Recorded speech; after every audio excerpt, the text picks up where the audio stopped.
Are you thinking about how to sell a house for sale by owner sometime here in Tucson this year? You know, you're really not alone. Every single day, over 100 properties come on the Tucson Multiple Listing Service, and every single day, over 100 sell. Hi, my name's Carl Krenzel. I'm the real estate broker in charge over here at Carl Buys Houses. And in my 23 years as a realtor and an investor here in the Tucson area, you know, I'm always meeting with Tucsonans who are talking about or thinking about selling their home by owner here in Tucson. Many times, it's just simple questions that they have, and sometimes the questions are a little bit more complicated. One thing is for sure, and it's absolutely not new, over the years, the tools to sell your home for sale by owner have only improved. Today, I'd like to share with you 8 basic tips that you can use before selling a house here by owner in Tucson. And as I mentioned before, I'm a real estate broker as well as an investor, so I use these tips myself, right? So I'm not telling you something that I don't do myself.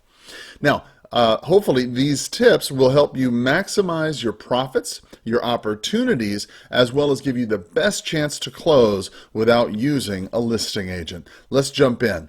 Okay, so first let's talk about, you got to understand your pros and the cons of going for sale by owner. First, let's start with the pros, right? First, you get to control the marketing as well as the exposure. Now, this is important for some people because they want to know when somebody's coming in and who they are and how long they're going to be there, and they want to be there. They want to have a lot of control over that. So it's really important for some people to have that level of control. Now, if that's important to you as a for sale by owner, you're really going to enjoy that because it's going to give you the ability to do that. As well as the exposure. You're going to be the one who decides where the property is exposed. You're going to be the one who's deciding where it goes. Let's say, for example, what newspaper, what magazine, internet source, whatever you choose to use. Next, you control the access itself. So this is important for some people because if you have pets, small children, this is something, guns, firearms, this is something, jewelry, this is something that you want to make sure you control access to. So for some people going for sale by owner, this is a big, big deal. So understand that this is a pro for you. Third, you get to avoid paying a commission. I say avoid paying a commission because more often than not, you're going to be paying a commission in some way, shape, or another. And here's what I mean.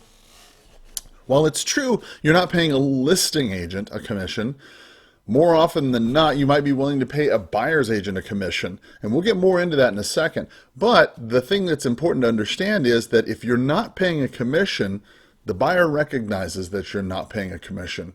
And the buyer's agent, if they happen to have an agent, well, they recognize you're not paying a commission. And so they automatically, just, I mean, as like ducks go to water, you like peanut butter and jelly, I mean, the hot butter on toast. I mean, these things go together, and if you're going for sale by owner, understand that people are just going to automatically take off 3% towards your sales price because they know that you're not paying at least that for a listing broker. Keep that in mind. Here's a couple cons, a couple things you need to think about now. First, you'll have reduced exposure, okay? Now, it's true you can control the exposure locally. Understand that there are buyers, depending on where you live, especially here in Tucson, that are non-local buyers, and you may not necessarily have access to them. If you're trying to get somebody from California who's paying a higher price for a property than you might here in Tucson, well, then understand you're going to have limited exposure to those people. Just because you can market on Facebook or Craigslist or whatever does not necessarily mean you'll have the same level of access that, say, for example, the National Association of Realtors, MLS, will have. That's just a given, right? Next, you'll have limited access to qualified buyers. The people who are going to be calling you primarily are going to be investors. They're primarily going to be people who are buyers who can't qualify for regular financing. So understand that a lot of the people who are going to call you as a for sale by owner are going to be people who may not necessarily be qualified. And if they were really qualified, understand that more often than not, this is not a knock against for sale by owners, but more often than not, it's just been my experience that buyers will work with an agent. And the reason why is simply because of time. The agent saves them time. They know that their fees are being paid for by the agents on the other side, so it's not costing the buyer anything. So from their perspective, the cost is the same, right? Another problem, you'll end up losing more in negotiations. While it's true You could certainly reduce the price in order to compensate for this and make it a valuable or a viable buy for a potential buyer in the area who's looking to save a buck.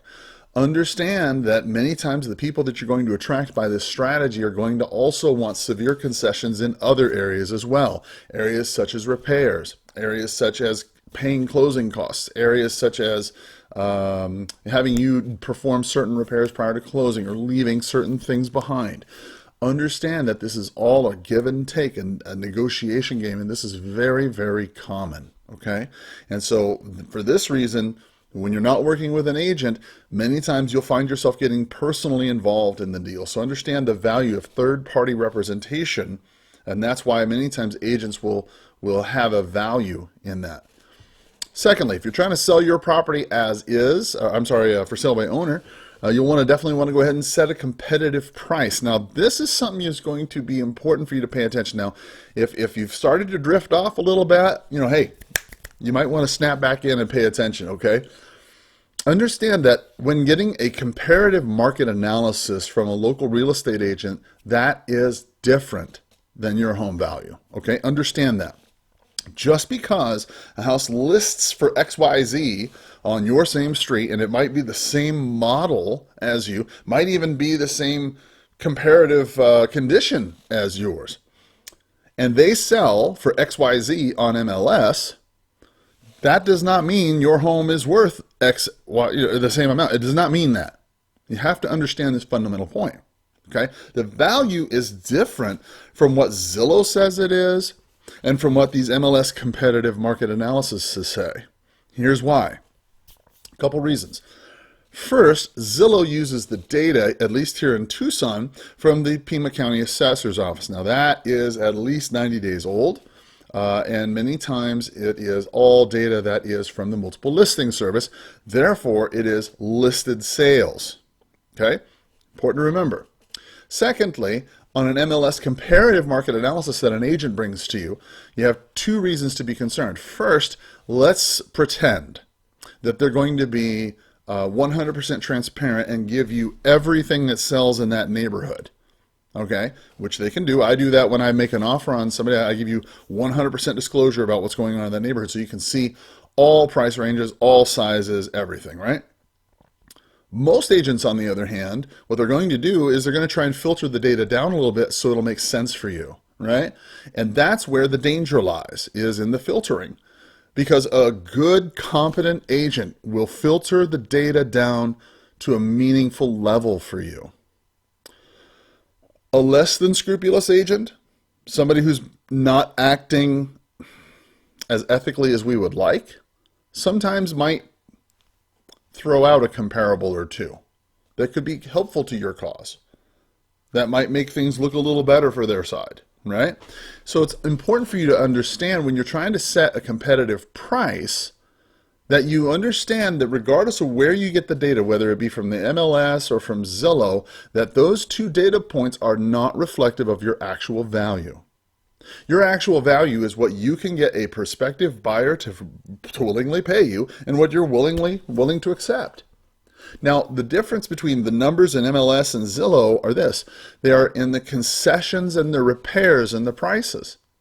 So just because you might see a particular property, let's say, I don't know, a 2,000 square foot house selling for XYZ price, you don't know, for example, if that was an REO property, if it was a divorce situation, if it needed a lot of repairs.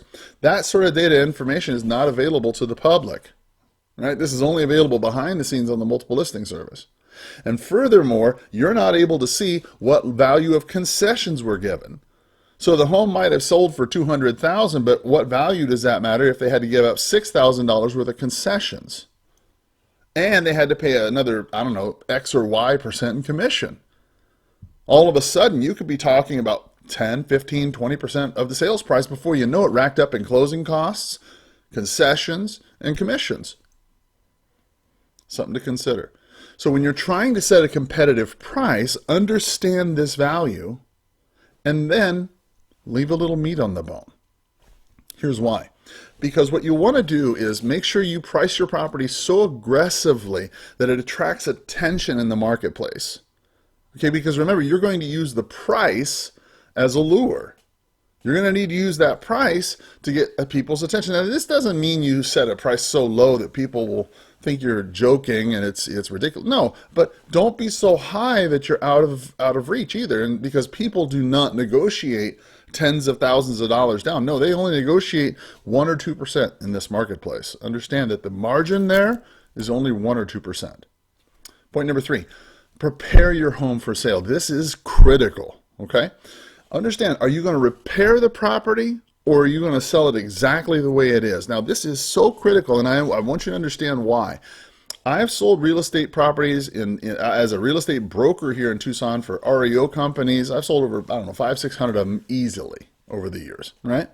One of the biggest things I can tell you, the things that I learned from that experience was simply this, that the value of the home goes up exponentially based on a couple of things. What the property looks like when the buyer sees it and what kind of repairs they have to do, right? And here's what I mean. If they walk up to the house, okay, and they're fighting through cobwebs and high grass and all kinds of, dirty paper, old papers and stuff on the ground, okay, they know that the house has been vacant for a while, and this is going to start playing into their thought. At least it always plays into my thoughts when I'm negotiating. Well, what's your status right now? If you can't take care of the simple stuff out front, what's your payment status like? That's what automatically goes in my head. And if I start ringing the doorbell and the doorbell doesn't work, well, gosh, if you can't take care of a simple doorbell, well, what else can you not take care of in the home, right? And then as I walk through the home, right, if I have a prospective buyer, and I've seen this countless times, and this is not just REO property, this is regular prospective buyers that are buying homes today, okay? I've seen this countless times. You go through a home and they look up at the air filter and the air filter's filthy, right? You can see the dust collecting in the thing, right? And you can tell that the filter hasn't been changed in 6-7 months. Well, if they can't take care of something as simple as that, well, then what else is wrong with the house? You see how the mindset goes?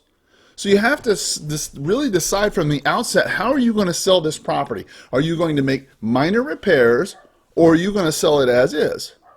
Because if you're going to make minor repairs and do some cleaning, we'll do that because it's going to save you a lot of money and make you a lot of money in the time. Also, be sure that you cover up any odors, right? Pet odors like cats, dog urine, things like that. Cover that up. If you're trying to get retail price for your property, make sure you get that taken care of, right?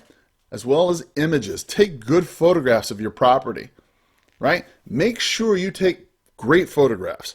Don't take photographs with toilets up and all kinds of other debris all over the place. And be honest, don't take a bunch of images and share them all over the internet. Just a couple images, right? Just a couple images. Front, maybe a back, couple things, yard, couple things that are interesting to the people, and then tell people to send you an email or whatever for a Dropbox to the other photographs. This will ensure that you have security for your property, because I cannot tell you how many times people will pirate your photographs and then sell them on the internet as a property that they're trying to sell themselves. Make sure that you protect yourself. Fourth, invest in marketing and promotion. Market your property on social media, Craigslist, Facebook. Understand that these areas are the primary areas that you're going to find buyers for your property. I was recently selling a horse property out in St. David here recently, and I got over 350 hits on my website just to this one property alone from Facebook marketing. Right? Facebook Marketplace. Didn't cost me anything. I just put it right there on Facebook Marketing, and over 350 people saw my property, and I got it sold very quickly. So if you're wanting to sell your property, consider social media. Next, use video, photo, and as well as experiential data. If you've got experience from the home, right? If you've got like pictures of snow, and you have snow in the backyard or maybe you've got something like the trees growing in the backyard or something along those lines. That's always helpful, right? Also, videos are helpful because people are able to see things in perspective. Photographs are great, videos are better, right? A correct price is the best promotion. Understand, you could take out a full page ad in the New York Times. If your property is overpriced, it will never sell. I don't care how much advertising you do. If your property is overpriced, it will never, ever, you know how they say never? You will never, ever, ever sell your home. Ever. Never, ever, never, ever sell your home if it's overpriced, no matter how much advertising you do. So a correct price is your best policy and the best promotion. Fifth, offer a cooperation fee. This is key. Now, I understand you're trying to list your home yourself and do it by owner, but understand that a lot of agents out there are willing to work with you if you're willing to pay them some form of cooperation fee. Now, understand that agents deal with buyers, okay? And they're going to qualify these buyers before they spend any serious time with them, right? So you have to understand how a cooperation fee works. If an agent brings another buyer to another property in your neighborhood that's listed, they're going to get paid anywhere from 2, 3, 4%, who knows, right? As a cooperation fee for bringing that buyer by. You might think to yourself, well, gosh, I'll just offer out a 3% cooperation fee myself. Well, the problem is that if you offer out a 3% cooperation fee just like everybody else, or whatever cooperation fee, right? Understand that the agent who brings the buyer to you is responsible not only for the buyer, but they're responsible for you as well. So regardless of the commission you choose, whether it be 2%, 3%, 4%, 10%, whatever you choose to send as a cooperation fee, right? Whether it be a flat fee, dollar amount, or a percentage of the sales price, whatever it is, it's completely negotiable between you and the agent. Make it higher than the average. I have to tell you this. The reason why is because that if you make it just like everybody else, well, why should they bring them to your house? Honestly. They're just going to take them to another agent where the risk is less. Yes, your home might be nice, but trust me, your home's not special. Okay, your home's not as special as everybody, and everybody thinks their home's special. Your home's special in its own way, but honestly, when it comes down to it, buyers, they look at the dollar bills, and agents are going to show them the properties that they want to show them. And if you want to be in that showing, well, I would recommend you make it very competitive so the agents feel good about assuming that risk. That's just a professional tip to you if you want to do that, right? Next, qualify your buyer with a local lender. Listen, the biggest problem you're going to have is not getting it under contract. Okay, you can get your property under contract anytime. That's not a problem. The problem is actually closing it, okay? So when you think about it, the biggest part of that is unqualified buyers, even amongst the MLS agents. Less than half the homes sell the first time around, the first 30 days. And the reason why is because of unqualified buyers. So what you want to do is you do not want to rely on the buyer to be honest about their situation. Oh yeah, they'll tell you, oh yeah, I'm qualified, it's no problem, my mom's a blah, blah, blah, blah, blah, and my dad's a yada, yada. Great, whatever. But don't rely on what they tell you. All right, be honest, okay? You have a right to talk to their lender. So when you write up your contract with them, ensure that you have the ability to look at their pre-qualification form and then call their lender and say, hey, tell me a little bit about their lending qualification. Now, they can't tell you personal and financial information, no, but they can tell you if the person's qualified and under what kind of, what status is their loan. Have they made an application yet? Have you pulled their credit? Have you checked the tri-merged credit report? I mean, what have you done? Right? That's important questions you should know. Next, if you don't want to have yourself call their lender, well, then have them call your lender. Why not? Have them call your lender. Your lender would appreciate the business, right? If you don't have a mortgage lender, go find one. I mean, whoever you write your mortgage to, whoever you like is in the mortgage business, I don't know. But have them talk to your mortgage lender. They'll tell you the truth. Seventh, use a local escrow agent. This is key. Escrow agents are neutral third parties, okay? Be very, very careful of these fly-by-night, we-buy-houses people who make advertisements on Facebook and all these other places that are not local. This is key. So many of these people from California or from other marketplaces, they're not local agents and they're not from Tucson and they're not local investors, they're not local buyers, they're just people from another area trying to flip your house, right? Understand that escrow agents are neutral third parties. Escrow and title offer title insurance and searches for your property for both parties. It makes insurance for both parties easy, right? Also, you don't have to be present to close. They do remote closings. This is a really great feature for somebody. If you're living out of state or out of town, or maybe you're planning on traveling, or maybe you're incapacitated in some way, you can't travel. Well, remote closings are something that's helpful, because what they can do is they can FedEx all that closing paperwork to you wherever you are.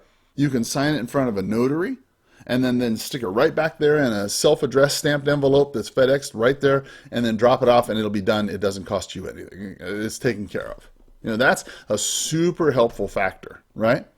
Now, eighth, and probably a little bit more self-servingly, obviously, some people are concerned about dealing with a broker who's also an investor if they're not going to be able to sell their home for the amount that they want. They talk to me and they say, well, gosh, Carl, we would be interested in maybe getting an offer from you, but you're an investor, so we don't know that we'd be able to sell it to you at a price that would be making any sense for us.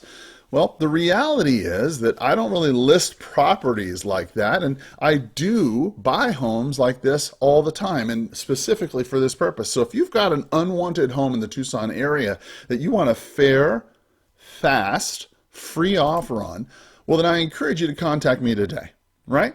Use the form below to tell me about your unwanted property.